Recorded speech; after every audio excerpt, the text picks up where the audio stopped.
So we've been obviously been hit hard with the closures of the two hospitals recently, but just kind of characterize for me what you think the overall status of healthcare in the Mahoning Valley is. Well, I'll answer it two ways. Number one, obviously, with Trumbull Memorial going and becoming smaller and smaller and smaller, and then ultimately closing, opening and closing again, and then you have, you know, major companies coming to Trumbull County and Mahoning County. You couldn't have a healthcare void there. So number one, as somebody that cares deeply about this valley, that's kind of what triggered me to say, what the heck's going on? Derek, I challenge you as you're looking at this to look at it the same way maybe you could like the three news stations that once were, and they still are, but now there's a combination and there's sharing and there's, you know, everybody is smaller and, you know, we used to all have our own movie crew and everything else. That healthcare today is not what it was 40 years ago when Trumbull Memorial was built. You know, even when I started, Southwoods is going to be 30 years old next year. And when I started, a gallbladder was done in a hospital, in an inpatient setting like we have, and the average length of stay was about 8 or 9 days. So when you have all of those kind of surgeries that now are either outpatient or a very limited inpatient, you go from a place where you need 300, 400, 500 beds, and you need 5 of those hospitals or 6 of those hospitals, to something that's maybe a little bit different today. No different than how the schools are dealing with it. You've got to look at healthcare that it's not a stagnant kind of what it was 30 years ago is what it was today. People are still sick, but there's new ways of dealing. So, you know, we took a look at it and said, as people were saying as I was getting involved, like, are you taking over Trumbull Memorial? No. I'm here for Trumbull County, I'm here for the Valley, but I had to take a deep dive and say what was really needed there. What are other places that are like us doing? Like a Cleveland. You know, the Cleveland Clinic has hospitals all around Cleveland, as does UH. They all don't do the same thing. So you have one doing major open heart surgery, and the other ones, a couple of them might be doing catheterizations, and the other ones are just emergency rooms kind of grabbing people and making sure they're okay. So I took a look at what other places like Youngstown in the Valley, Mahoning, Trumbull, Columbiana County are doing and said, what's right size based on what people are doing right now in Trumbull County? It wouldn't surprise you that even before the closure of Trumbull Memorial, that about 25% of Trumbull County's health care was provided already in Mahoning County. Some of that occurred over the last 5 years, some of that occurred even before that. You have obviously a major facility in St. East, Maine downtown that does things that a lot of us don't do or can't do as a trauma center. Right. And then, you know, as you looked at it during that, you know, demise of Stewart and Insight, you had some of that health care migrating to Cleveland and some of it in Akron and some of it to Pittsburgh. So we took a deep dive, took a look at what was needed up there. And the first thing we did about 6 months ago was that we made sure that the physicians that were there and wanted to stay there had a chance to stay there. So we put out the life preserver to all of those docs. Proud to say that we have now over 20 docs, primary care docs, that we either employ or that are our partners. And between those that we employed that wanted to stay there, from general surgeons and things, to some of our docs that want to spend time in Trumbull County, we have another 20 specialists that will call Trumbull County home at least part of the week. So the main thing when you look at healthcare is that people want access to their practitioners, right? You might see your family doc 7, 8, 10 times a year. You might only have one gallbladder surgery in your lifetime. So as we looked at it, imaging is something that had to be in their backyard, not 45 minutes away. So we started imaging, Derek, probably 4 years ago there with a major MRI, a 3T Tesla MRI that's very busy right now. And we added some plain film and we added a little bit of mammography. Well, when the demise occurred, I said, we have to create up there what we have in Boardman. So there's going to be a women's breast care center there that you could go all the way from mammography to ultrasound to breast biopsy all in the same day. Women deserve that. People have been using it in Boardman. We're going to have that up there. We're going to have our own pain management clinic. We have our general surgeons and our gastro center that'll be up there. We have our orthopods and spine surgeons that are up there. So what we proved as we move urologists up there and spine surgeons, that if you have the general practitioners there, people will stay and be loyal to the community.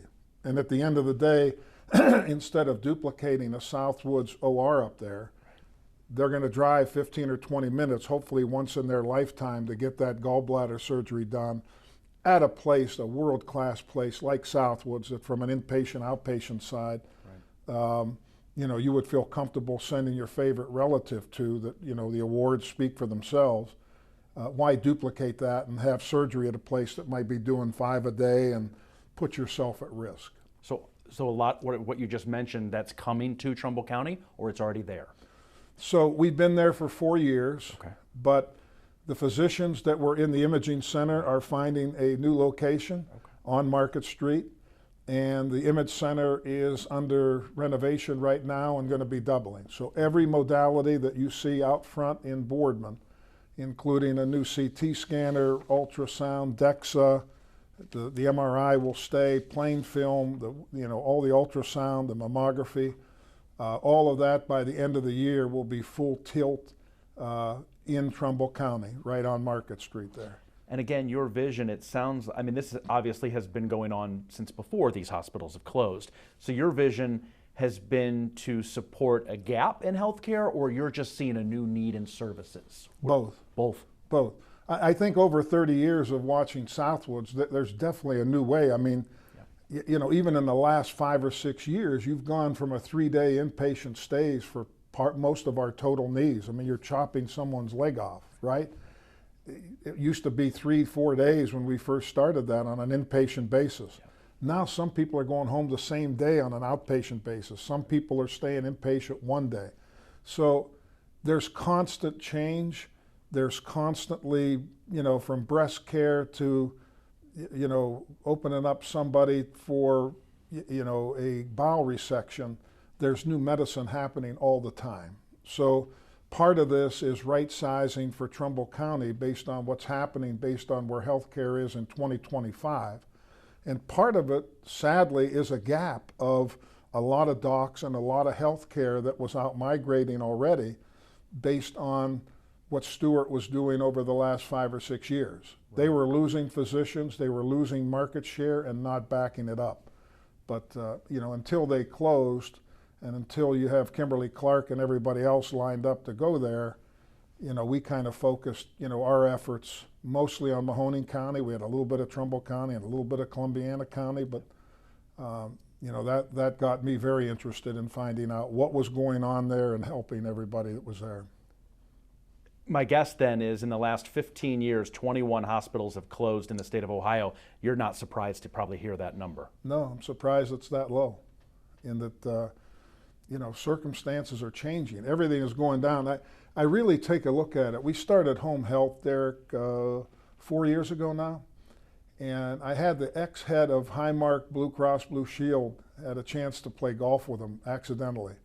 And he is the one who told me, as we were looking at possibly looking into doing a little bit more with our hospital and do you do more X, Y, and Z, and he said, you know, the hospitals of the future is going to be home health care. And it's going to take the place of a lot of bricks and mortar. So, you know, right now there's not a lot of money in it because it's not reimbursed correctly, but it's going to take the place, and if you can get ahead of that, it's going to be part of your continuum of care that you don't have to go spend $1 billion on a new hospital. So, you know, the whole healthcare industry, if you just took a look and did this in-depth study in Cleveland, your eyes would be tremendously open that just like locally we used to have 15 places that used to give a chance for a woman to have their child, right? Now there's one. Same thing's going on in Cleveland. So to me, as reimbursement is not getting higher, as more pressure is put on healthcare to do it, you know, better, with less complications at a cheaper price, you have to take a look at this and say, does it make sense to continue to build ORs at now $1.5 million a crack? Does it make sense to continue to build additional overnight stay rooms when there's a chance of somebody getting in and out of a place that might be in an observation room for one day as opposed to an old 9-day gallbladder? Is the biggest shift or change you've seen in the industry the shift from inpatient to outpatient, or is it something else? There's been, obviously, over 30 years, I continue to see that shift. That there are still things that we have from an inpatient hospital standpoint that you still need 6-7 day stays with some of the bowel resections and colon issues and some of the knees and hips on some people with some comorbidities or some heart issues, where you might have a 3, 5, 7, 8 day stays. But everybody wants healthcare right now, right quick, answers right now, as you would, as your favorite relative would. So that, to me, it's been evolving over a 30-year period. It's obviously a heck of a lot cheaper to deal with that 1-day gallbladder than a 9-day gallbladder. And the prices have come down, to what you pay the physician, to what you pay facilities because of that. So right. I think that's been one of the big drivers, but technology has been a driver too. The original MRIs, you used to be able to do 4 or 5 a day. Now we can do 30 out of one machine. Right. So technology has allowed us, instead of spending millions and millions of dollars for that 3rd machine or the 4th machine, to be able to be more efficient, go into the night a little bit with our activity and give people what they want, which is great health care, comfortable health care that they're not going to be compromised at a fair price.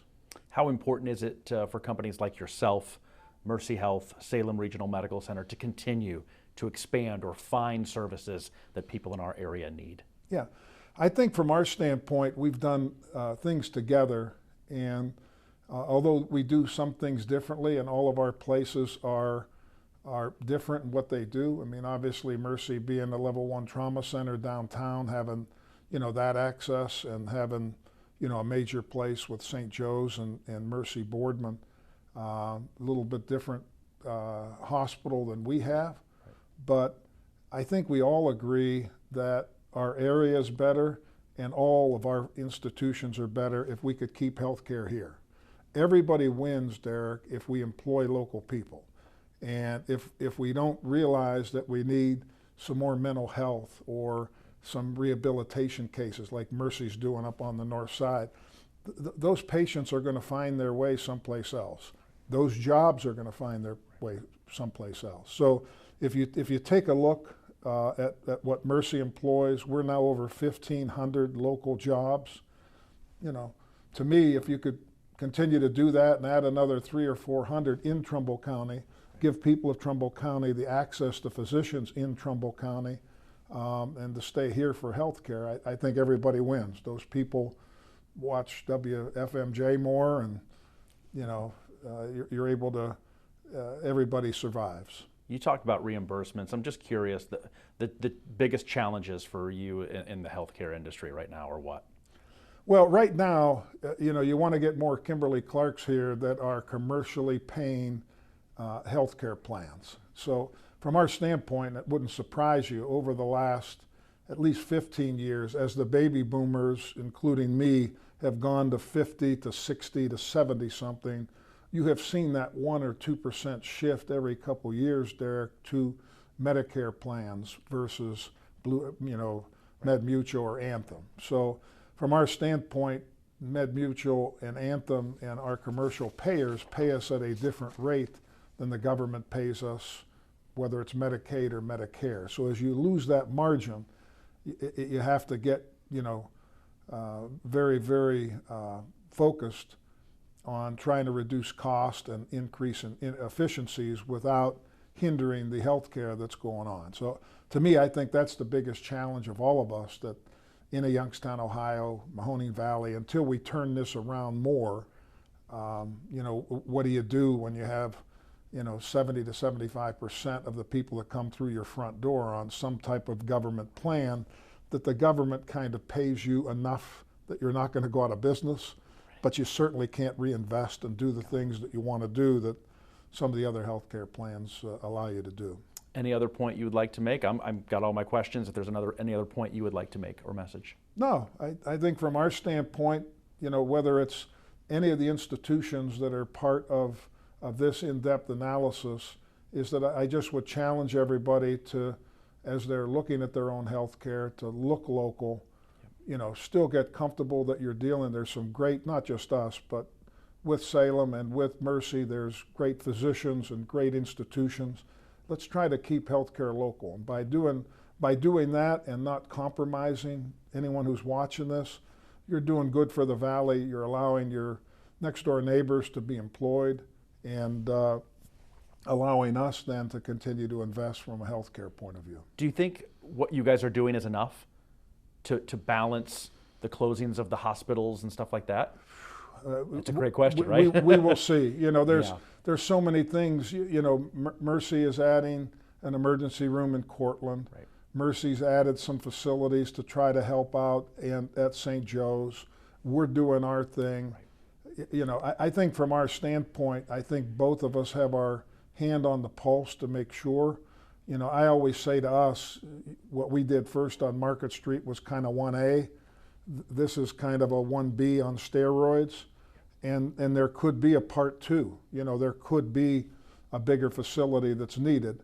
But I think in just talking with people and seeing what's happening with spine and urology and some of the bigger things that people are already used to traveling to downtown, I'm saying that we're probably a more efficient 17 to 20 OR place at Southwoods, where I have 9 anesthesiologists every day that, like I said, if it was your favorite relative or me and something went sideways, that's where we would want to be. So I would say ultimately stay tuned in that, and Columbiana County is in flux as well. They have some growth going on in Columbiana, and Salem continues to grow and provide services. So I think we have the elements right. I just think with Trumbull County, it's kind of stay tuned.